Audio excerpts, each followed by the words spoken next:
നമ്മളിന്ന് ഡിസ്കസ് ചെയ്യാൻ പോകുന്നത് സെക്കൻഡ് സെം MDC ആയ ഡിജിറ്റൽ എക്കണോമിയുടെ പാർട്ട് 2 വീഡിയോ ആണ്. അപ്പോൾ പാർട്ട് 1 വീഡിയോ കാണാത്തവരെ ആ വീഡിയോ കണ്ടതിന് ശേഷം ഈ വീഡിയോ കാണാം. അപ്പോൾ നമുക്ക് ക്ലാസ്സിലോട്ട് പോകാം.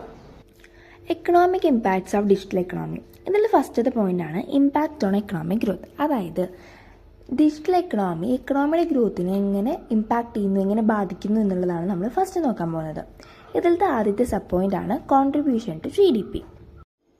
അപ്പോൾ GDP എന്നുള്ളത് സിംപിളി പറഞ്ഞു കഴിഞ്ഞാൽ ഒരു കൺട്രിയുടെ ഇൻകത്തിനെ പറയുന്നതാണ്. അപ്പോൾ ഡിജിറ്റൽ എക്കണോമി GDPനെ സിഗ്നിഫിക്കൻ്റ് ആയിട്ട് കോൺട്രിബ്യൂട്ട് ചെയ്യുന്നുണ്ടെന്നാണ് പറയുന്നത്. അതായത് IT service, e-commerce, fintech, digital media എന്നിങ്ങനെയുള്ള സെക്ടേഴ്സിൻ്റെ എക്സ്പാൻഷനിലൂടെ എന്തുണ്ടാവും, GDPയും ഇൻക്രീസ് ആവും.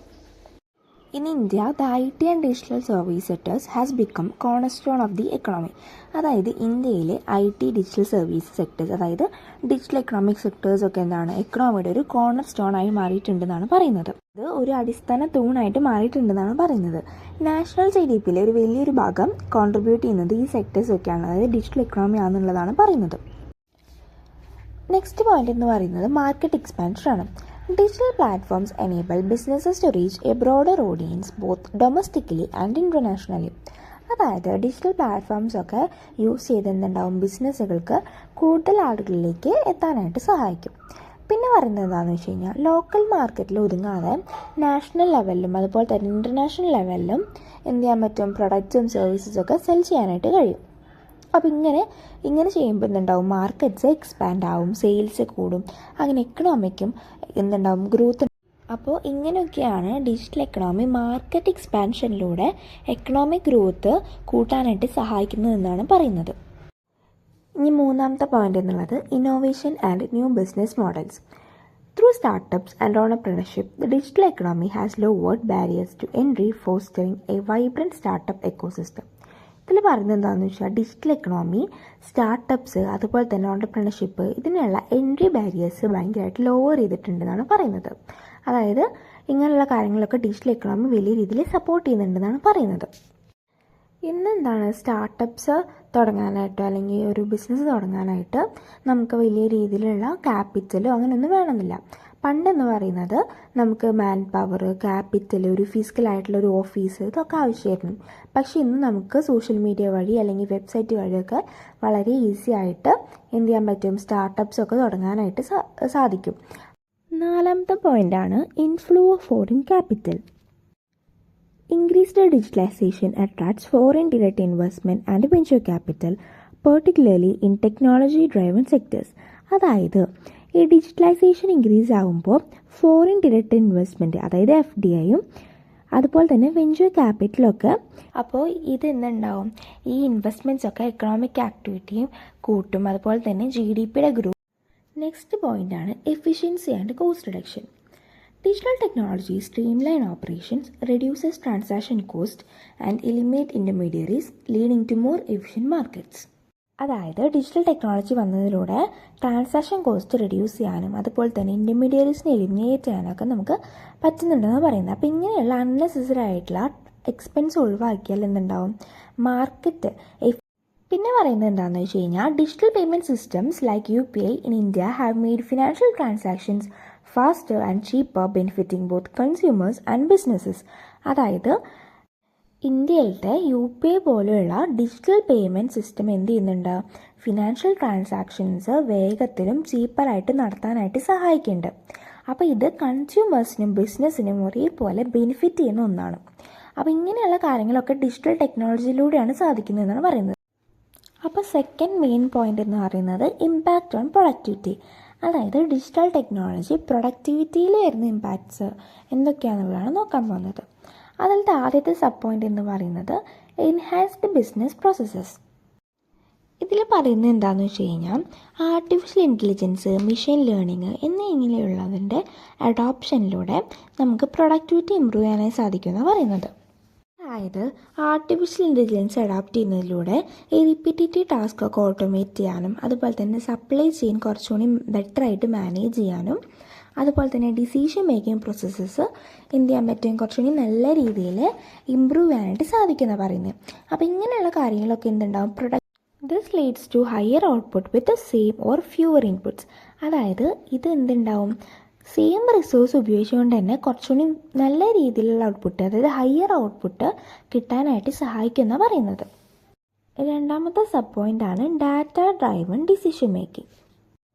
അതായത് ബിഗ് ഡാറ്റ അതുപോലെ തന്നെ അനലിറ്റിക്സ് ഉപയോഗിച്ചുകൊണ്ട് ബിസിനസ്സിനെ കുറച്ചുകൂടി ഇൻഫോംഡ് ആയിട്ടുള്ള ഡിസിഷൻസ് എടുക്കാനായിട്ട് സാധിക്കുമെന്ന് പറയുന്നത്. അപ്പോൾ ഇത് ഓപ്പറേഷൻസ് നല്ല രീതിയിൽ മാനേജ് ചെയ്യാനും പ്രൊഡക്ട്സും സർവീസസും കസ്റ്റമേഴ്സിൻ്റെ ആവശ്യം അനുസരിച്ച്, കസ്റ്റമേഴ്സിൻ്റെ നീഡ് അനുസരിച്ച് ഉണ്ടാക്കാനൊക്കെ സഹായിക്കുമെന്ന് പറയുന്നത്.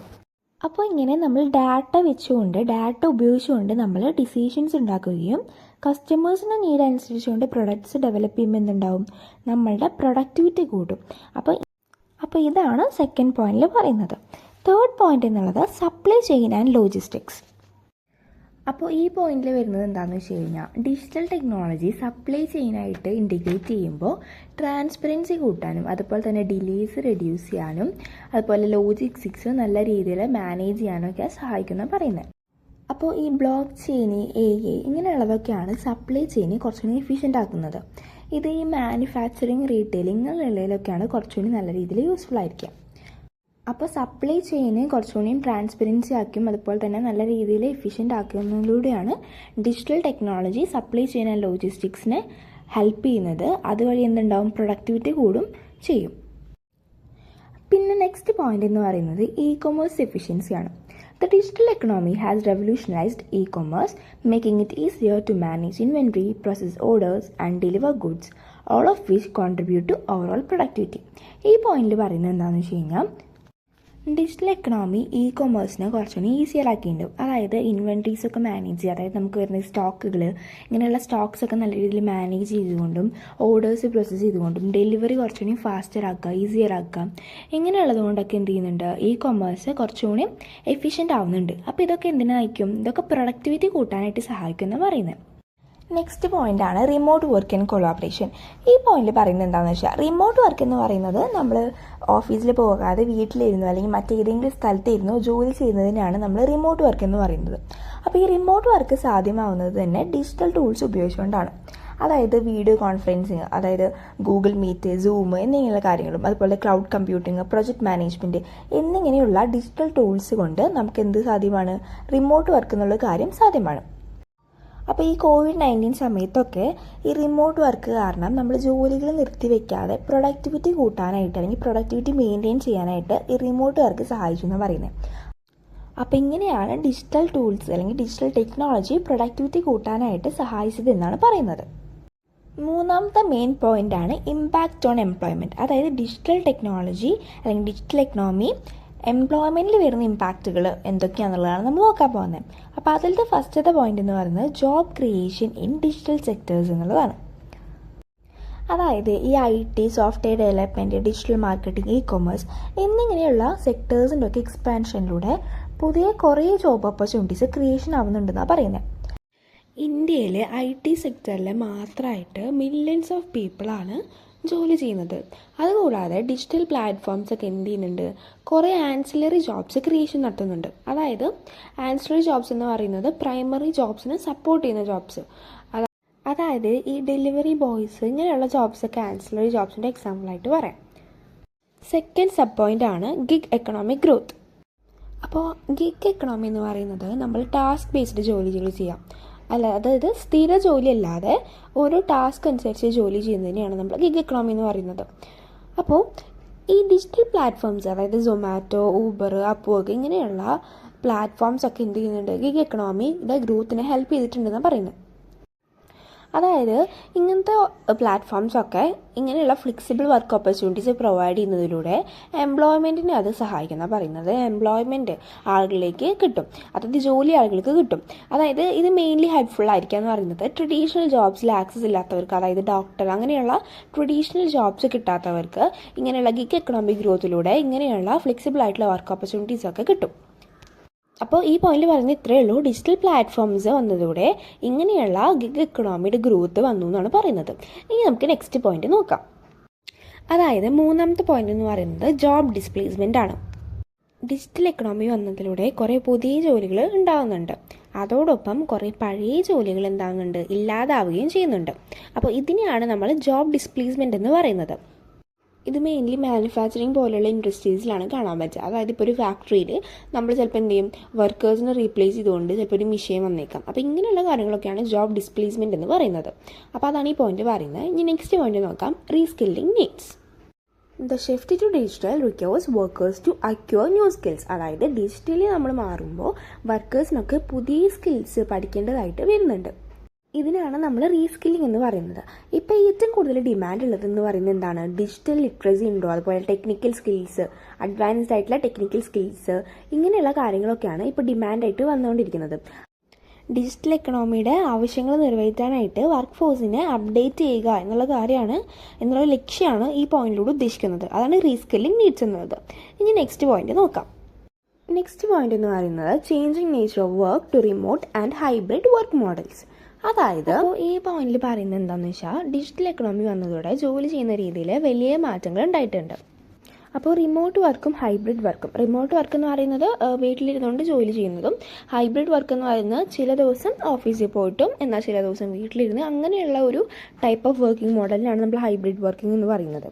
അപ്പോൾ ഇത് കാരണം എന്താണ്, വർക്ക് ലൈഫ് ബാലൻസ് മെച്ചപ്പെട്ടു എന്നാണ് പറയുന്നത്. അതായത് ഡിജിറ്റൽ എക്കണോമി വന്നതിലൂടെയാണ് റിമോട്ട് വർക്കും ഹൈബ്രിഡ് വർക്ക് മോഡൽസും ഒക്കെ നമ്മൾ അഡോപ്റ്റ് ചെയ്യാൻ തുടങ്ങിയത്.